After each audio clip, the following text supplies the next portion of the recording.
Hi, and welcome back to the Delve podcast. I'm Allie. I'm a staff therapist here at Delve Psychotherapy of Chicago. And I'm Adam. I'm the executive and clinical director at Delve Psychotherapy of Chicago, also training director and business owner and all that jazz. We're all pretty much everything. Yeah. Here at Delve Psychotherapy of Chicago, we offer individual, couples, group, and family therapy. We do have immediate options available for very low cost therapy. And if you're interested in booking a session with us, you can head on over to delvepsych.com. That's DELVEPSYCH.com. Also, we write some pretty interesting, thoughtful posts about all things therapy on our Substack account at delvepsych, same spelling, .substack.com. Also, we wanted everyone to know that we do have limited pro bono spots available right now. Adam, if you want to talk about that a little bit. Yeah, so part of what we do here at Delve is that we train the next generation of therapists. So we always have an intern class, and part of what we need for them is to just get them hours and experience. We spend a lot of time and pour a lot of energy into supervising our interns. As you know, you've been one of our interns. Yeah. So it's very near and dear to my heart.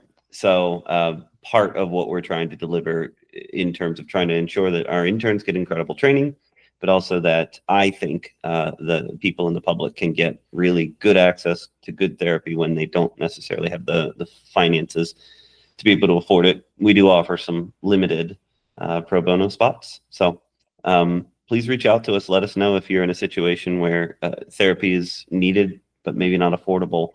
And we'll figure out a way to help if we can. Yes, please. We're always willing to work with you, and we want to get you the help you need. So yeah. Yeah. Hey, Allie. Yeah. Would you say that a major milestone in your life has occurred over the last week? Yeah. 2 days ago, my degree officially got conferred. So I officially have my master's in clinical counseling.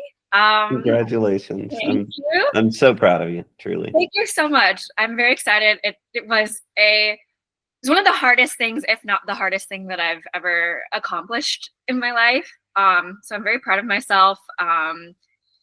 And it's a step along this journey of becoming fully licensed. And I'm just really excited. And thank you so much for your support and guidance along the way and getting me to completing this master's degree. So yeah, absolutely. I know it's been a long and arduous journey, and it's just so great to see at the other end of it and getting started, and then of course continuing the work here at Delve, where we're just so thrilled to continue working with you. Yay! I'm so happy too. I really did have a really great training experience here, and I just love Delve's whole approach to therapy. And so I'm excited to continue to grow here with this team. It's a really good group of people. Yeah, I think so. I'll vouch for them. Yeah, you put together a really good group of people. So thank you. So Adam, what are we talking about today? Well, something that came up in a session this week that I thought would be interesting to talk about is something in relationships, not necessarily romantic relationships, but all relationships, that I call the go back approach. There's a couple of ways that this can show up. So have you ever talked with somebody and they've had a recurring issue, maybe with a partner, maybe with a friend, and they'll say something like, the next time this happens, I'm going to say fill in the blank thing? Yes, 100%. How does that usually go? Well, I feel like a couple things. In waiting for this thing to happen again, or for this person to say this thing again, there's a lot of built up tension and resentment that isn't being resolved in just this waiting period for this thing to happen again, if it happens again. And then sometimes when it does happen again, maybe the person doesn't even address it then, and they'll say, okay, no, the next time after that, then I'll address it. And then they keep kicking the ball down the line. That's what I feel. I think that's exactly what I've seen as well. Yeah. And And then I would add to it that if you then bring it up the next time it happens, you're also bringing it up in the heat of the moment. You're surprising the other person. You're maybe emotionally charged yourself. So I think that people are worried about bringing up a topic when things are peaceful because they're afraid of conflict, because they're afraid of being seen as holding a grudge, etc. But I think there's a real value to doing it, and specifically doing it in this way that I'm going to describe. Okay. So the go back approach is essentially to say, you know, that thing that happened the other day, I've been thinking about that, and I'm wondering if you'd be open to talking a little bit more about it. So what do you think of taking that kind of approach? How does that land with you? If you were receiving that, if you were witnessing that, what do you think about that experience, that way of engaging somebody on a tense topic? I think a couple thoughts. I think one, I think it's smart to bring up that conversation when it is in a bit more peaceful place rather than in the heat of the moment. Just for the sake of the conversation being a little bit more, I don't know, level-headed. But also I can see why people would be resistant to that, just because like they do want to keep the peace. And when things are peaceful, they're like, no, I don't feel like it. I don't want to, like, I don't want to, it's fine. I'll just, if he does it again, then I'll talk about it. I just like, things are good right now. I don't want to rock the boat at this moment. And I could also see a client being like, I don't want him to think that I'm like annoying for bringing up this thing that's been bothering me, or like too needy, or I don't know. It could come across like I don't know. I just feel like I could see why people are resistant to having those kinds of conversations, because it's vulnerable. It's vulnerable, and I think that's a big part of it. Is we're afraid of that vulnerability, and we're as a society inexperienced with it. But in that pursuit of avoiding rocking the boat, we'll just go ahead and sink it in a moment of tension. So Yeah. it's interesting that I think obviously people struggle with this, but a thing that I harp on quite a lot in romantic relationships, but really in any dyad, if you will, is if you're going to bring something up, have a plan. Have a plan for how you're going to bring it up. Have a plan for how you're going to manage the other person's emotions. Have a plan for how you're going to manage yours. Have a plan with respect to what it is you're trying to get out of the conversation, and be clear about that. Just reflexively bringing these things up when you're heated, when you're charged, it's probably just going to make both of you less effective. Okay, so don't wing it, is what you're saying. Generally not. Yeah. So when you have suggested this approach to clients, like what's the usual response, or how do they take it in? I get less resistance on this than on other things. But I think it's hard to do. Yeah. Because I think people are often reactive, emotionally reactive. So I feel something, so I do something. I'm scared, so I run. I'm angry, so I fight. There's that sort of immediate kind of this, then that occurs. And to utilize the go back approach, by and large, you need something to go back to. But another way that you can use it is, let's say that we weren't at our best when we ourselves had an initial response. So it's just, you say something like, can you just call your mom? And then maybe a half hour, maybe 3 days later, you could go back and say, do you remember when I said that thing? That's not exactly the tone that I would like to use with you. And I want to check on how you're feeling about that thing that happened 3 days ago. That's another way to utilize the go back approach. I like that. I hadn't thought about it that way. I feel like a lot of times we're just like, oh man, we just like struggle with that internally, like, oh man, I wish I had said that different. Oh well, the moment has passed, like, can't do anything about it now. It's like, no, you can still like address it and like let your partner or whoever it is know, like, that's not like how I would have liked to responded in that circumstance. Yeah. Well, and I think there's so much living our relationships in our heads rather than in relationship. And so I'm sitting over here guilty about having sort of bit at you in that way instead of saying something to you and potentially collaborating. Of course, also, taking into account whether the other person likes to be approached on these things or whether they're much more like, can we just move on? Mhm. Every dyad, if you will, needs to kind of decide what its rules are. But generally speaking, I think we don't want to just let everything roll off the back, and I'll talk about anything. If you're feeling it, we want to figure out a way to say something about it. So we avoid the trap of feeling a lot, saying nothing, and then drifting apart. Yeah, I think I think in this way, it helps with like the resentment piece. Um, Right. Which I think we need to think about the idea of resentment as being a personal responsibility. If you yourself are mm, growing in your resentment toward another person, it can seem like that's their fault. No, it ain't. It's your resentment. Um, what are you doing with your resentment? And how are you addressing your resentment in a healthy way? Are you trying to talk about them? If talk about it with them. If you yeah, are trying to talk about it with them, and let's say you get a not great response from them when you try to talk about it with them. Okay, fine. Um, now you have choices to make. If you continue to, stay around the person, maybe remain loyal to them, then you've made your choice. So that's not theirs anymore. It's you've decided to accept the circumstances as they are. right. Yeah, you've made that choice then. Um, So I, let's not put it on them. You've accepted the reality.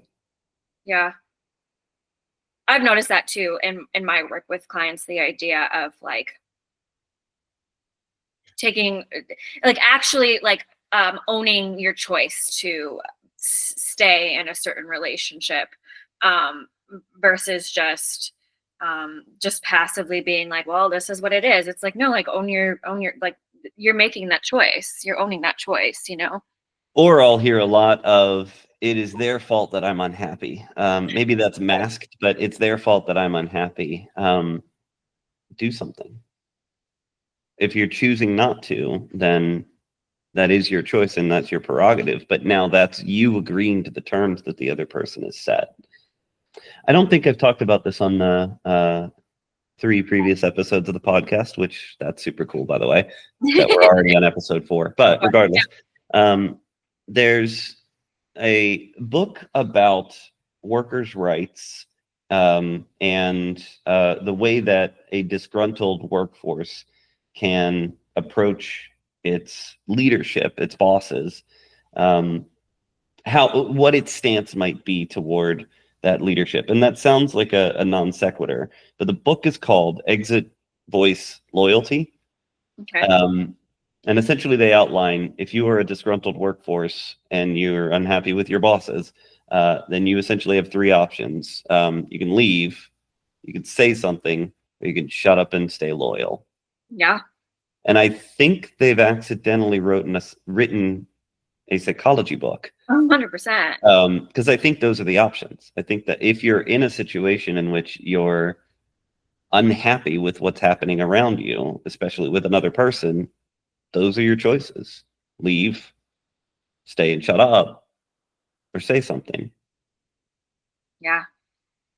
What we often pick is say something and then say something louder and then say something And then, again and then say something differently louder and then say something again. Just notice that we ourselves are making a personal responsibility. We ourselves are making the choice of how to approach this thing. in this idea of like saying something and then saying something again and then trying to say something again, what are your thoughts on like how, at what point do you stop saying something and have to be like, okay, this is not changing, and either I just need to like accept it and stay in this relationship where I'm unhappy with this thing, or I leave. Like, at what point do you, like, how many chances do you give to say something, essentially? At some point, which is the least helpful answer possible. But it's really up to the individual. And there is this concept, I think Amanda Palmer talks about it in her book, but I know that she does. What is her book called? Something about the art of asking. She talks about this concept of it needing to reach a certain threshold of discomfort before you're willing to make a different choice. Yeah. If it doesn't hurt enough, you'll just stay put and keep doing what you're doing. I remember the first time that you said that to me, and I think it was like maybe one of our supervision conversations, but just like, it doesn't hurt enough yet for this client. They're not gonna make that change until it hurts enough. Yeah. Which is so hard when you're sitting with them, because you can see a client in a lot of emotional pain, saying, I can't do this anymore, saying, I'm overwhelmed, I'm stressed, I'm sad, this is tearing me apart. All of that can be true, but they're still not quite ready to make a choice. Yeah. Even though like we're sitting across from this client and it seems like they're in so much pain, like it's still not enough pain for them to be like, okay, I'm leaving, which is like wild, like how much, and some people have different thresholds than others, but like, for some people, it takes a lot for them to be like, okay, I'm finally done. Yeah. And this goes, I mean, it can also be employment situations. It can also be friendships. It can also be sports teams. It's not just romantic relationships, but when you've seen clients in a situation like that, where it hurts a lot, but not enough to make a different choice, how have you handled it?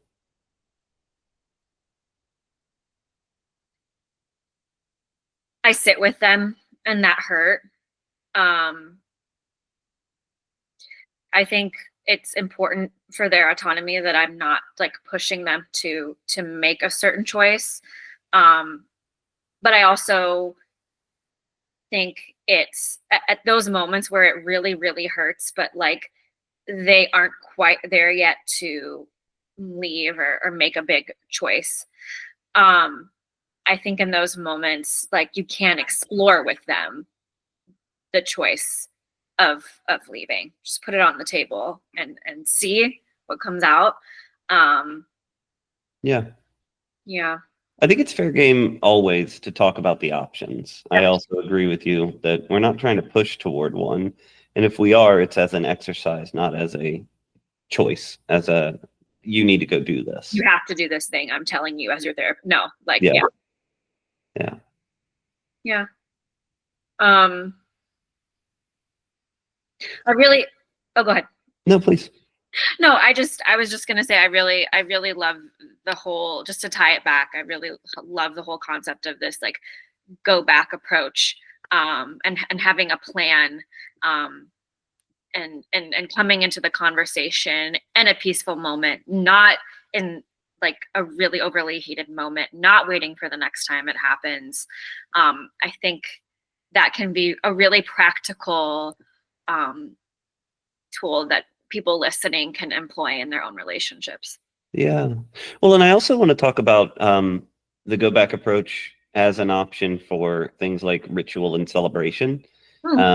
So we had set up to go on a picnic on Saturday morning. And when we got out there, one of us got stung by a bee. And then we got in a fight about, like, this is a stupid idea. And then we walked home silently in a bit of a huff. But that picnic was really important.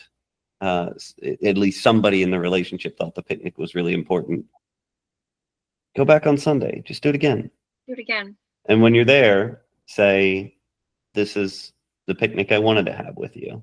I think what's interesting about that is, like, Obviously our brains will remember the one that didn't go well, but it'll also remember the one that did go well. And years later, I think a kind of replacement can happen for what that experience was. The Gutmans in the book Fight Right talk about I think it's in that book. Regardless, it's in one of their books. They talk about the idea that if you ask couples about their first date many, many, many years later, Hmm. couples that were highly successful remembered the date more positively. They did this incredible longitudinal study. I think it was 25 years or something like that, where Wow. as people were getting to know one another, they were like, how'd your recent first date go? Kept tracking them, kept tracking them, kept tracking them. The ones that were married 25 years later had changed the story, a lot of the details, but certainly the degree of fondness for Mm, the person related to the first date. It's like you've told yourself a lie. That's not what happened, but it's a lie that brings you closer to the other person. yeah. What truth is more important, the sanctity of our bond or the facts on the ground? Yeah. Well, I wonder the reason why maybe like this memory of this first date becomes even more special and more becomes even more like flowery and magical and wonderful over time is just because like the appreciation for these couples that did stay together, get married, were together for 25 years, like they appreciate that that was the first moment that started this whole wonderful relationship that they've built together. So it just means more as their relationship means more. I do think that's the mechanism, but just to reiterate though too, it does then change the facts. They'll Mm. say that people did things they didn't do. They'll Oh. say that they felt ways that they didn't describe at the time. They will change the facts themselves. Hmm. It's crazy. Hmm. Yeah. This is partly when humans get really fascinating to me. Yeah. Oh, interesting. And in changing the facts of it, do you think it has anything more to do with than just like wanting that first date to mean something more special and like do you think there's anything more to like why they changed the facts Well, of it? this might get a little arcane here, but there is really good psychology about why this happens. Okay. It kind of gets into cognitive dissonance. So the big dissonance person was Leon Festinger back in I think Festinger 57, one of my favorite articles I've ever read. Uh, when we believe ourselves to be these principled creatures who have certain attitudes and beliefs, and then we go out into the world and we enact them. Yeah. But what really happens to us, and this has been demonstrated over and over and over again, if you think about tons of psychological studies you have seen or witnessed, um, you'll see people who are in a certain context driven towards certain actions as a result of their biases and the circumstances around them. And then we justify. So we are in large part reacting to our external environment as a result of biases and factors unbeknownst to us. And then after that, trying to make sense of why that's happening. And when I say this is well validated, there's some theories in psychology that have no support. There's some theories in psychology that have good support. And there's some theories in psychology that have overwhelming support. Yeah. Uh, this is one of them that we got this one. This has overwhelming evidence to support it. It's not like we think maybe this is happening. This is how humans work. We are reacting to our biases and a bunch of factors that we cannot interpret really, like we can't see, and Yeah. then we just start trying to make sense of it after the fact. So that creates cognitive dissonance. Essentially, in this moment, a person has committed a majority of their life to someone Yeah. in a marriage context. Why would you do that if your first date or your first several dates were like, whatever, they're fine. Who gives a damn? So you have to make sense of why you did that. And all this happens on an unconscious level. The human mind needs things to make sense. It does Yeah. not like dissonance. And if you instill a sense of dissonance in someone, you will see a huge spike in motivation to resolve that dissonance. But what is harder, to change your behavior or to change your beliefs? You'd think it'd be beliefs, Yeah. but I can just do that in my head real fast. Yeah. I don't have to do anything. So over and over and over again, people will shift their beliefs and then their perspectives and then their memories to fit. Right. So instead of like the first date, maybe like in truth, the first date, uh let's say it was a woman and a man, and the woman um didn't find the man all that attractive, and maybe she was a little annoyed that he was 15 minutes late, and found the conversation a little like stop starty. um you know 25 years later, after being married for so many years, instead it's, oh yeah, right when you walked in the door I thought you were so cute. You got it. You got it. Yeah. And of course, this goes the other way as well. You ever talk to somebody after a breakup and they're like, I knew they were bad news. I knew it all the way along. I should trust my gut. No, you did it.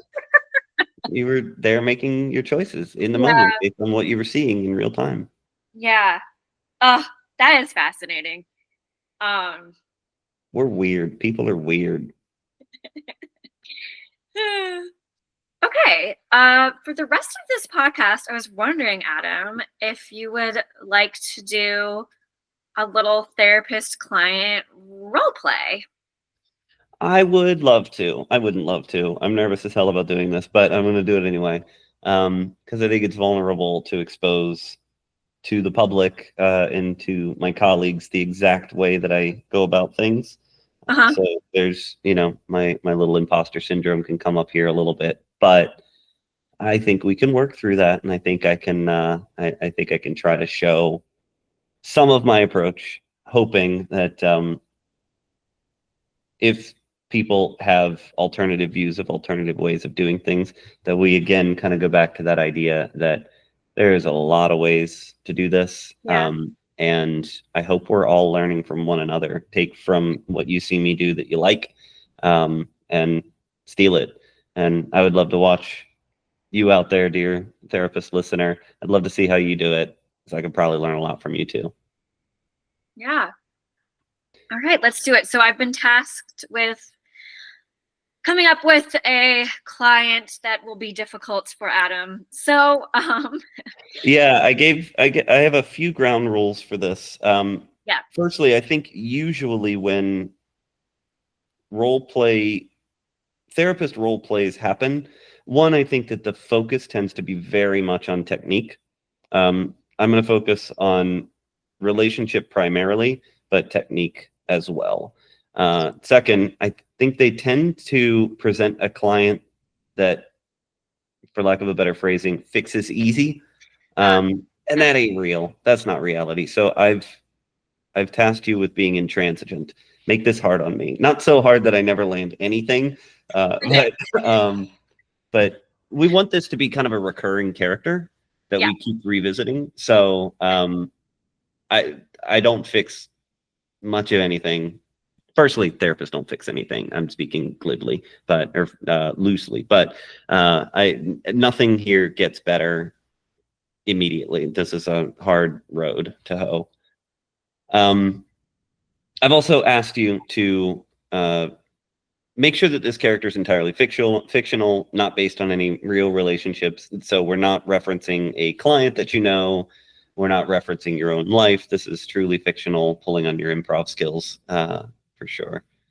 And then a couple more things. We won't go full length session because we only have a shortened podcast. So we're going to be showing kind of snippets and shorter bits of therapy.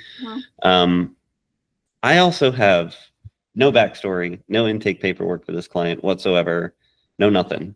So I'm going in totally blind. This is a little different than when I walk into a first session, when I at least have some context for what's going on.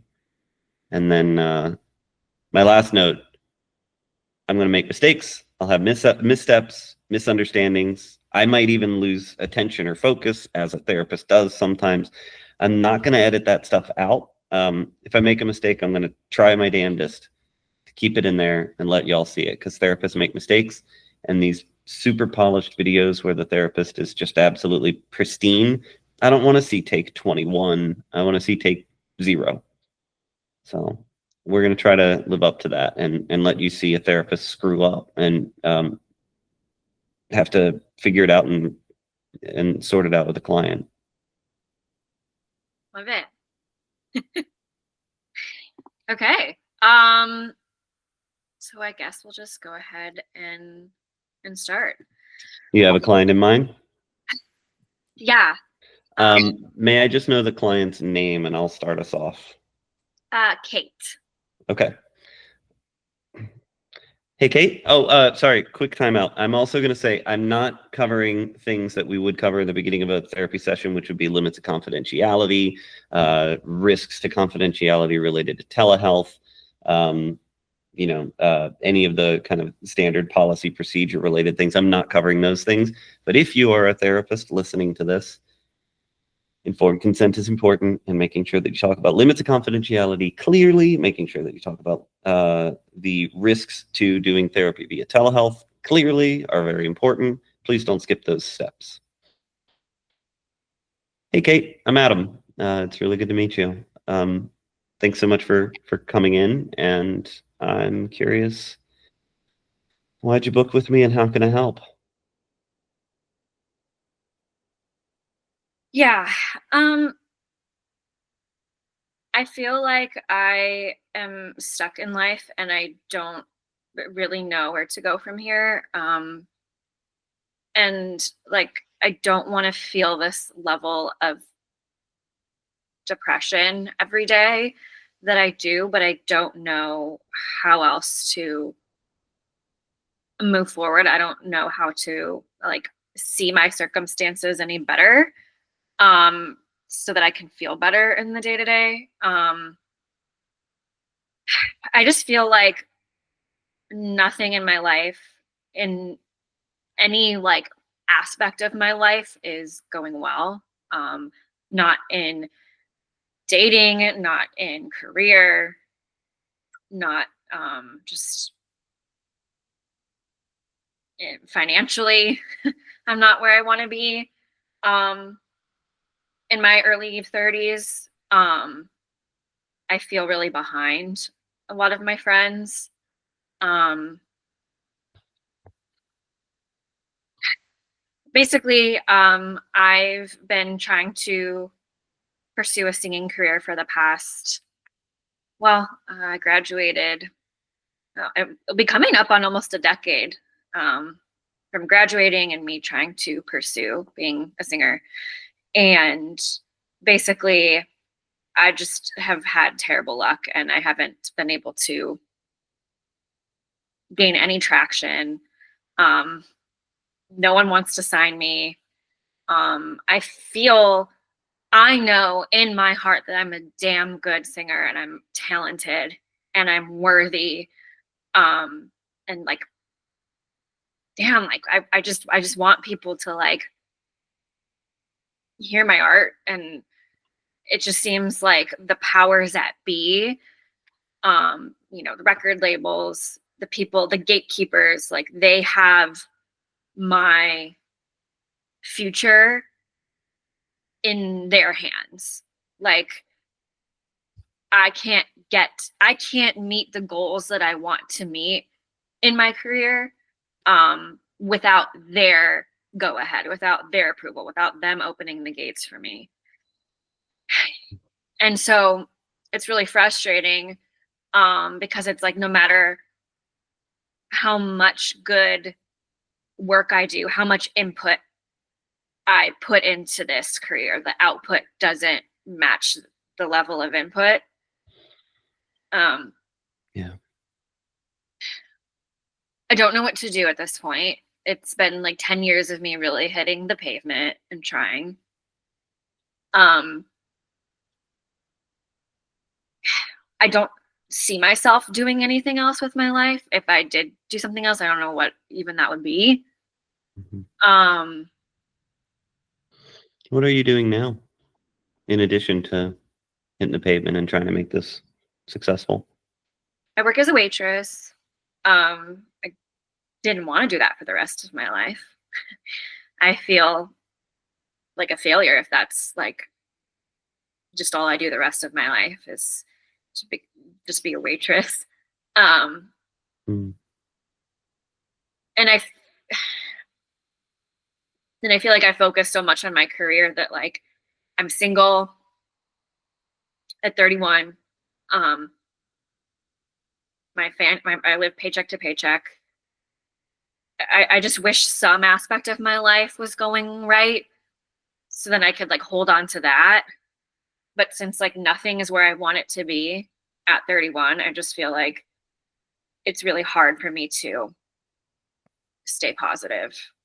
Mm. I would assume that, firstly, thank you for sharing so much with such clarity. It truly does give me a ton to work with just in trying to get to know you a bit. I don't know if you saw me scribbling all my little notes, but there's so many things that you've mentioned here that I would love to follow up on. We may not get to all of it today, but I just want to say that was a lot for me to work with, and I really appreciate that. That helps my job be a little easier. Mhm. At some point in your life, at some point in this career, I would imagine that you started with a sense of ambition, with a sense of passion, and with a sense of hope. Yeah. So somewhere along the way, we went from hope to stuck. Yep. When did that happen? Ooh, maybe like 5 years ago.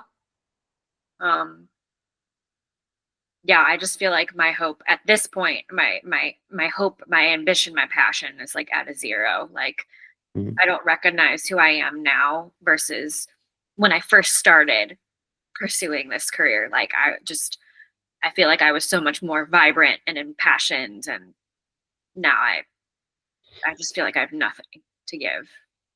Right.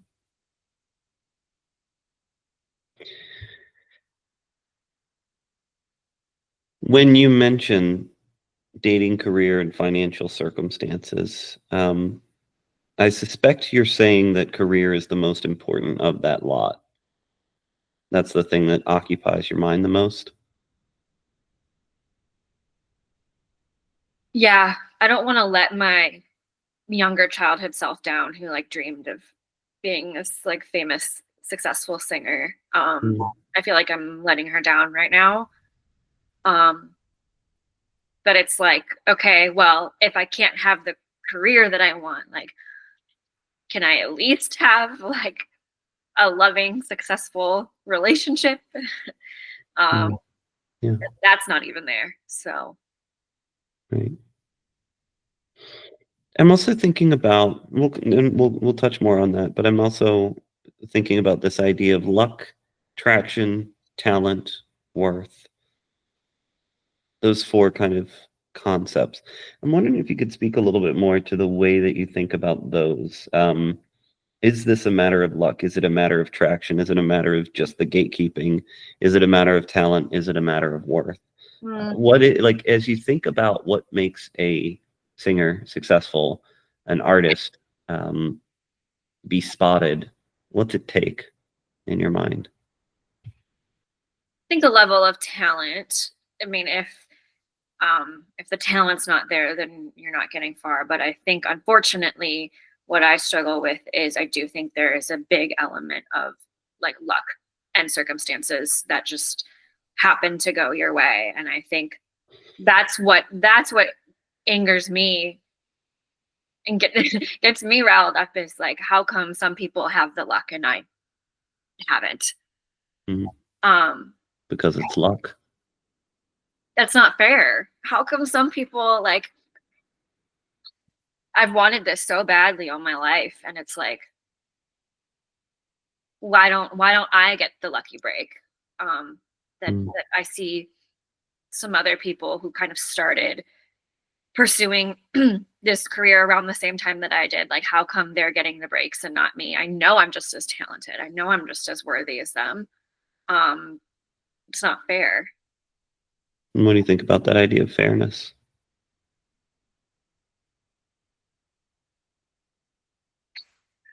I don't know. People always say like life's not fair, but I feel like it should be. Me too.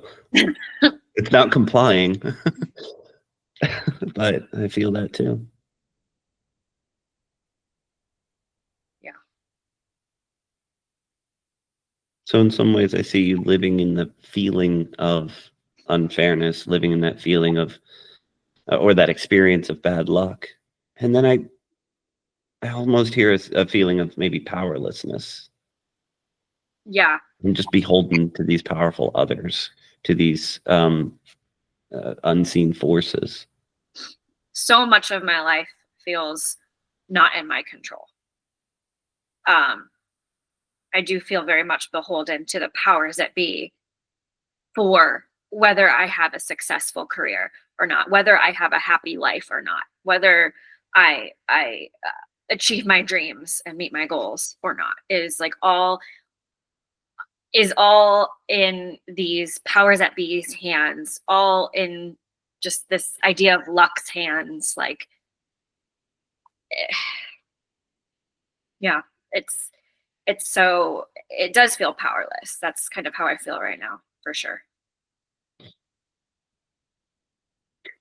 I could imagine someone in a circumstance like yours who has been grinding away at this for 10 years, is feeling this sense of powerlessness, is feeling this sense of futility almost, and now having this experience of being stuck. Nothing in my life is going well. Now I'm depressed, and I'm honestly experiencing my drive and possibly mood at a zero. I could imagine a person being in that circumstance saying, okay, I'm going to have to make a change. I didn't want to make a career shift. I don't even know what career shift to make, but here I am at a zero, depressed, stuck. Nothing in my life is going well. The luck isn't breaking my way. I could imagine a person in your state saying, okay, it's time for a change. Whether I want it to be that way or not, it's time for me to move in a different direction. Yet, I don't quite hear you saying that.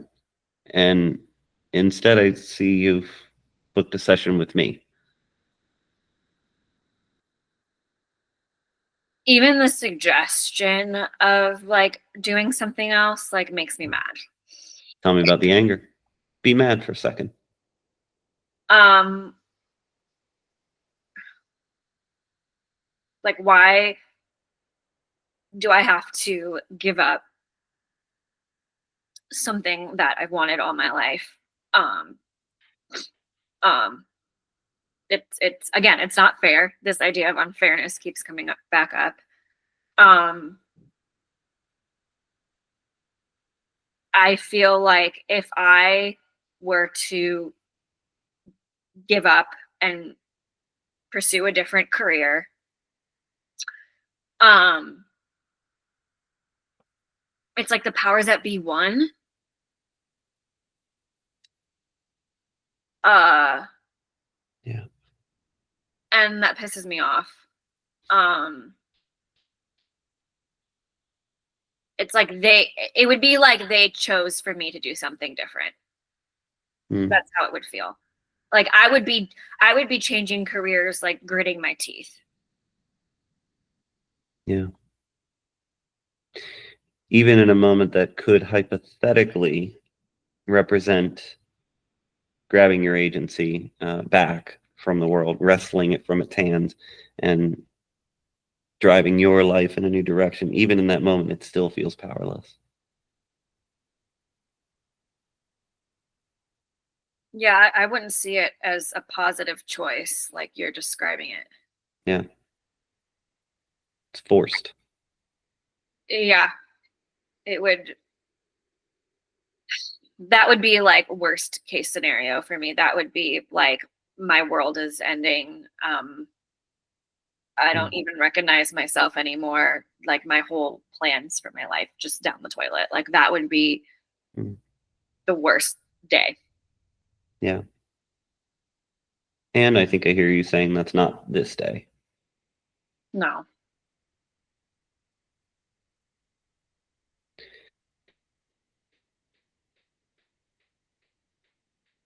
I think then you're not quite at a zero.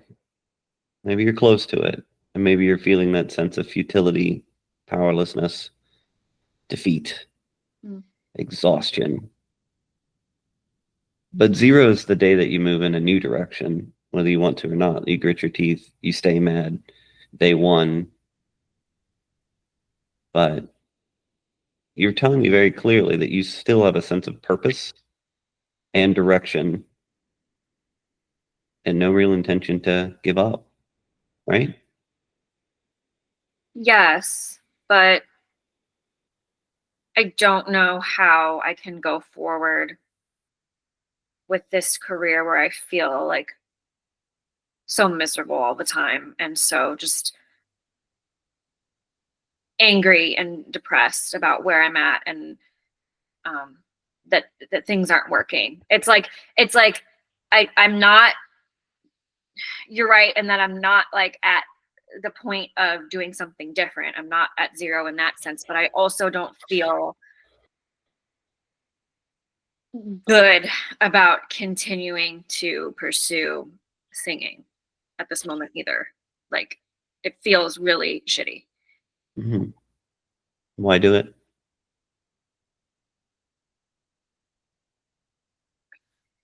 Because it's what I've always wanted. It's what I'm passionate about. Um, I I love it. And again, like I feel like a lot of me is doing it for like my younger self and like honoring her. Mm. Tell me about her. What was she like? She is so cool. She was so free spirited. Um, she was always like singing throughout the house. She would put on like performances in her backyard for the neighbors. Um, she, she thought she was a star. No, she knew she was a star. um, yeah, in her mind, in her world, she was already a superstar, and um, yeah. How did the people around you, excuse me, how did the people around her receive that? How did your parents respond? Your friends? They're encouraging for sure. They sat through all of my performances. um, they, you know, um, they would be like, "Our little star," you know. They encouraged me. I don't think without their encouragement that I would have had the gusto to like actually go forward with actually like pursuing it in my adult life. Mm. Yeah, they're my biggest supporters, is for sure. Mm. What do they say now, your parents? It's interesting. I feel like the tides have kind of shifted as I'm getting older. There's questions about like, okay, now like what are you actually doing now? Like with your life? Like how like okay, that was fun. You tried it. You know, you did your thing. You know, you went for it. That was your 20s. That was cute. Now you're in your 30s and like where's your husband? Where's your money? And Mm. what are you doing? Like that was, you know, that was a fun hobby. Now it seems like it has, you know, it hasn't gone anywhere. It's time to throw in the towel. I feel like those are the subliminal messages I'm getting from them, is like, okay, Mm. it's time to throw it in the To call it subliminal, it sounds like you're saying that they're trying to obfuscate this. They're trying to hide it from you a little bit, but you're towel. feeling. Yeah, but I feel it in just like the tone and the way that they say things, and they're not as encouraging as they used to be, and they'll just like make little comments here and there. Yeah, what about the bank? Exactly. Or, oh, you know, my friend's daughter said there's an opening at blah, blah, blah, you know. which seems nice on the surface, but is a subtle invalidation of your entire path. Exactly. It's a dig for sure. And a minute ago, you used the word cute. I lost the phrasing of it, but you said, "Oh, that was cute in your 20s. That was cute." Oh, God, I felt that. Yeah. So small. It's so Belittling. belittling for sure. Yeah. Yeah. So I feel like I've lost their support too. So I feel like I just don't have like the strength that I used to in pursuing this. Like it's hard for me to muster up the motivation to continue. Yeah, I just feel like I'm in this like in between. Like I'm kind of described earlier where it's like I'm not, it pisses me off and I don't want to even think about doing something different, but I also feel like I don't have the passion and the motivation and the support to continue with it. So I don't know. And I think about that lost support as well. I mean, the younger Kate, everyone around her celebrated her, loved her, and championed this side of her. And now this current version of Kate, you're the only one that's holding on to any of the belief, it sounds like. And Right. even then, And it's just like a little bit left now. yeah, yeah. um Well, one thing that I want to reflect to you is we need to start wrapping up. But one thing that I want to reflect to you is that while it is a little, I think the story that you are telling me is that it's enough. It's enough to keep you going. Because when I posit to you this idea of choosing a different path, you were quite clear with me. Nope, not yeah. yet. If at some point that changes, I'm open to exploring that conversation with you, of course. Right now, I understand why that would piss you off, and I'm cool with that. This is the path. You're telling me quite clearly it is still the path. Yeah. That said, part of what I've already tried to convince you of here a little bit is I don't think you're at zero, and I don't think you're stuck. I think it just feels bad. Yeah. Feels bad. Yeah. But let's not confuse those two. You aren't stuck, and you're not at a zero. You're hurting, and I see and I hear the hurt.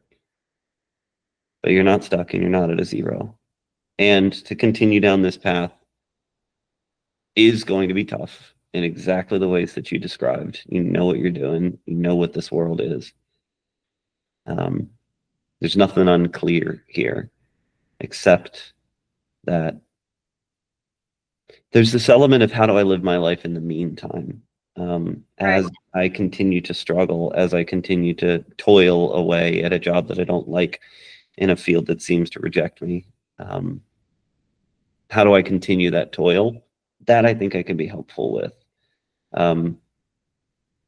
But it's still going to be toil.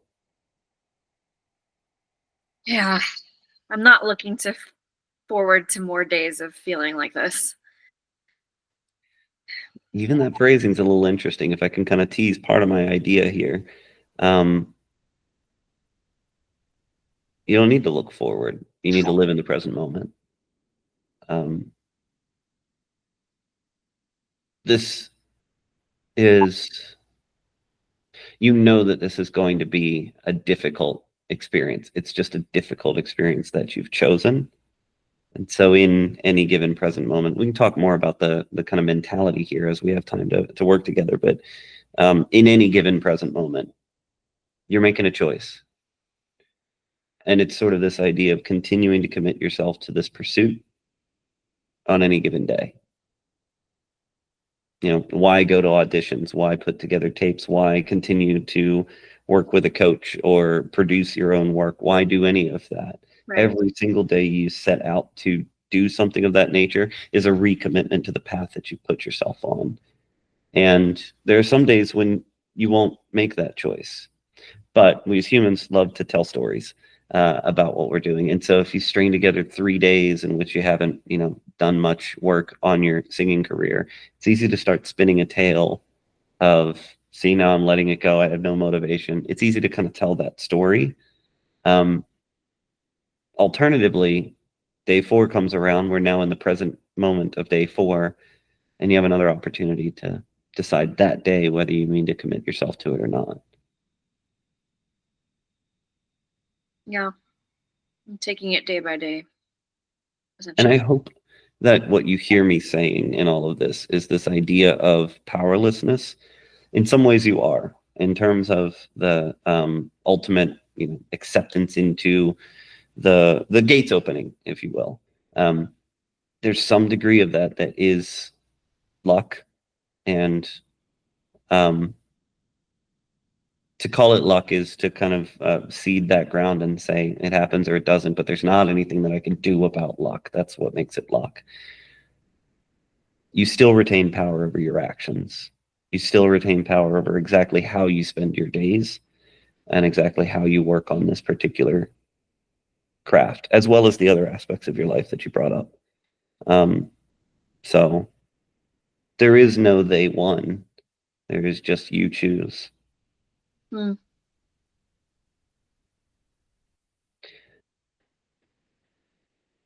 When we have an opportunity to talk more about this, we can continue to kind of explore what thoughts or maybe even disagreements come up with you there, because I know it feels like they've won. But I'm hoping in future sessions we can touch on some of this, trying to get our mind back into the present moment as much as possible, and trying to think about how we approach each of these moments in a way that can feel like we're living our life now, and we're remembering the ways that we are not stuck now. Yeah, I think that'd be helpful. Good to meet you today, Kate. We'll talk soon. Talk soon. So, what do you think? Yeah, I feel like as Kate, I felt like she felt very validated and heard and understood, and you really took your time getting to understand her story, her narrative, her perspective. Yeah, what did you think? Well, I'm curious what, sorry, I'm going to do the therapy thing where I answer your question with a question. Yeah. But I'm curious what felt validating for Kate. What were the things that were said that landed or that gave a sense of this person understands her story? Um, I think just validating that there is like a big aspect of luck in the business that she is in. Um, like getting to understand like her support system, and how like now like how her lack of support now is affecting how that's affecting her now. Recognizing that she's not there yet to throw in the towel and switch in and switch to a different career, and like respecting that and not like pushing for that, like being like, no, I see that option makes you angry right now, you're not there yet. Okay, you're not. And Mhm. Well, I'm also trying to challenge myself as a therapist to, because of course a bias will come in to play. Man, it actually feels like a betrayal of the client because I'm still talking to you. But like, of course, a thought comes into play like, "Ooh, this is a tough path to pick," right, and I think your chances here are low. right. Um, so of course, me as the therapist does have some of those same biases that maybe parents and friends have. That's thinking, how do we convince this person that they need to try to do other things, um, and get a different job? Like, how do we convince them? Of course, those biases come up, but I'm trying to challenge myself to, a minute ago, you said the word, they're not there yet. I'm trying to challenge myself on yet. Mm. Maybe they never are, and maybe they're 75 still trying to be a singer. If I'm truly going to align myself with the client's goals, needs, and values, I'm not allowed that word yet. I don't get to have that in my brain. And I will say, like, as Kate, I didn't feel that bias in you at all of like you being like, oh man, that's a hard career, maybe she should do something different. I didn't feel that at all, at all. Yeah. Zero. So, and I think Kate gets that enough from other people in her life. Exactly. So There may be a point at which we have to talk a little bit about the finances and like how she's living her life and whether she wants to, like, one thought I have here is there a way to, because Kate's thinking in a little bit of a black and white manner. I am either singing and waitressing or I'm doing a muggle job. And I do think there's a room here to explore a parallel path approach at some point, like starting to explore, okay, so if you were to look for a muggle job, I know you said you have no idea, but what do you think? Like, what ideas do come to mind? What would you consider and how would you go about it? And then starting to explore, are there steps that you could take in that direction that are not a betrayal of this deeper path that you're on? Can we, instead of living in the black or the white, can we live in the gray? yeah, and what would the gray be? Yeah, I definitely think that in Kate's brain it is either like I am a successful, famous singer, or I'm nothing and no one and depressed and doing a job that I hate. So yeah, like what's the in between there? And I think honestly this kind of ties back to our conversation earlier about like, damn, like Kate's hurting so hard, but it doesn't hurt enough for her. Right. Not Right now. enough to make a choice. Nope. A different choice. Yeah. Absolutely. You know what else I think about that I didn't decide to go for today? She brought up dating 2 or 3 times. The listener may notice that I did not touch that. I'm thinking about it. Yeah. I'm thinking about parents' adoration, friends' adoration, uh, are huge drives in this person's life. So one of the big questions that I wrote down, a conceptual question I wouldn't ask the client directly, but is how do you receive love? And what does it feel like to go on a first date, share with somebody what you do? I'm imagining lines like, "Oh, I'm just a waitress, but I'm trying to pursue a singing career." Is that how it's said? Or, "I'm a singer. No, I do have to wait tables." Like, is there an element of kind of shame that starts? Yeah. How is Like that presented? yeah. Uh-huh. And in that way, whoever Kate is dating is suddenly taking a test I don't know that they know they're taking. How do you respond to that moment? Does the other person sort of say like, so do you think about selling insurance or something? Like, all right, that date's done. This person's out. I'm over. Too much of a mortal wound Yeah. Yeah. to that relationship already. So I'm imagining that some dynamics of the way that she's thinking about things, the way that she's received love, the way that she attaches to people is likely already at play. And I'm just trying to gather some data so that Kate and I can explore that in the future.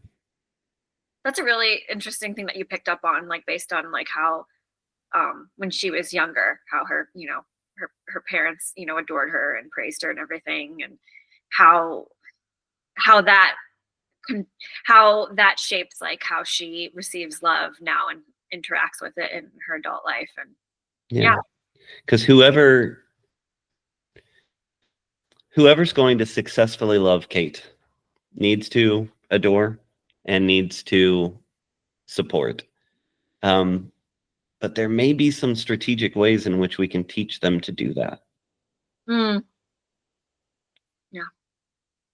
Oh, so good. So interesting.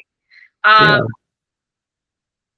Hopefully we'll return to Kate in later podcast episodes and explore more with what's going on with her and get into more of these deeper questions. Yeah. May I also say, as a amateur actor myself, Allie, excellent acting. That was very good. Oh, thank you. It's great to see you stretch that professional muscle as well. Listen, improv of all the things, of all the like, improv was like my scariest thing as an actor when I was an actor. And so as you being an improviser, that means a lot. Hearing that from you. So thank you. As we always end our episodes, I want to inquire about the quote behind you, the new one. It says, big feelings signify the need to make a big choice. Yeah, I would say this is pretty core to the way that I think about the relationship between the self and emotions, or really the self in pursuit of goals, needs, and values as emotions are coming along. And I'm actually trying to work my way through Les Greenberg's book on emotions focused therapy. And I noticed that I think I accidentally stole this idea from things that Les Greenberg has written about. I love emotions focused therapy, but essentially the idea is that we often have this relationship with emotions in which the emotions almost make a choice for us. They start driving the bus for us. So earlier we said, I'm mad, so I fight. I'm scared, so I run. If that's happening, then the feelings are making the choice rather than us making the choice in any given moment.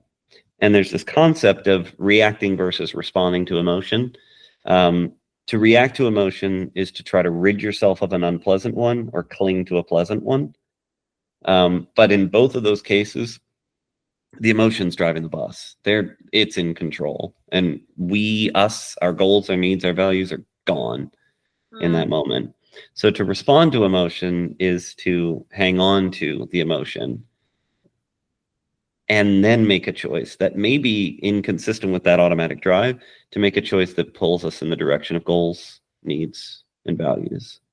It's very, very, very hard to do. But Greenberg talks about emotions as a signifier, and that's this concept. It's essentially like when you feel a big thing, rather than reactively just driving toward whatever the emotions tell you to do, you do have the option to stop, feel, experience, process, and then choose. And so emotions as signifier, especially big emotions as big signifier, can be an extremely useful approach in your life. It's an opportunity, rather than I feel a big thing, so I must go do a big thing. I feel a big thing, so I should probably sit down and notice that and sit with it and feel it and think and plan and choose. Yeah. I think that was a big aha moment for me in my training, this idea of like reacting versus responding. Because how much different we would move forward in the next choice that we make if we were to like sit and contemplate and process and respond versus just like react. And I think a lot of us are just going about life just reacting. Yeah. Unfortunately. Yeah. But hey, that'll keep us employed. So. All right. On that note, Adam, we have reached the end of this episode. Again, at Delve Psychotherapy of Chicago, we're offering individual, couples, group, family therapy. We do have immediate options for very low cost therapy, as well as pro bono options that we mentioned. Please visit our website at delvepsych.com, DELVEPSYCH.com, and check out our Substack at delvepsych.substack.com. Nicely done. Thanks so much. Yeah, we'll see you next time.